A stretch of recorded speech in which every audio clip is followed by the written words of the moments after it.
A lot of the songs that I've written have come to me in those early morning hours, just as you're starting to wake up. When you're laying there and your mind is sort of coming in and out of consciousness and you sort of are fading between dreams and being awake. And every so often, I'll have an entire song come to me, nearly finished. Victoria was a song like that. I was having a dream, and I could still remember it, even though the dream was years and years ago and the song was written years and years ago. But in the dream, I was a young father, and I was on the streets of a very hilly coastal town, and it was all these old Victorian buildings, and I was going from shop to shop, and every shop was a toy shop, and I seemed to be looking for something in the dream, but I couldn't quite figure out what it was.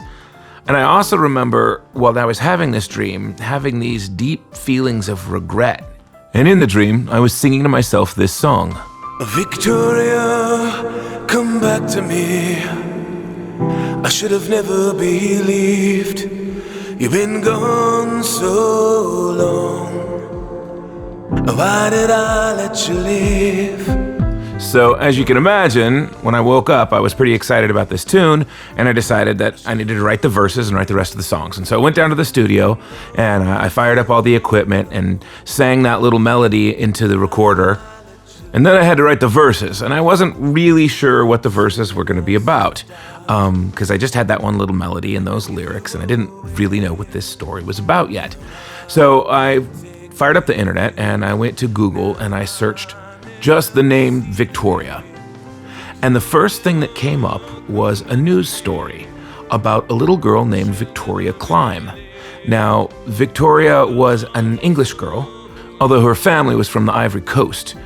But this little girl grew up in London, and she grew up with her great aunt, who had somehow convinced her father to give her up so that the aunt could supposedly raise her in England and get her a lot better education and whatnot than where the family was from. Well, her great aunt was not a nice person and did not raise her well. As a matter of fact, she was deeply abused. The reports say that she was burnt with cigarettes, tied up for periods longer than 24 hours, hit with bike chains and hammers and wires. She was beaten horribly and abused terribly till finally she died. Up until her death, the police and the social services and departments for local authorities and the National Health Service and the National Society for the Prevention of Cruelty to Children and even local churches had all had contact with her, and they all had noticed signs of abuse. They all knew something was happening to her, but everybody sort of put it into somebody else's hands to take care of it, and she died because of it. So I'm reading this story, knowing that I had had this dream, and knowing that in the dream I had been a young father, and I thought, how could these two things be related?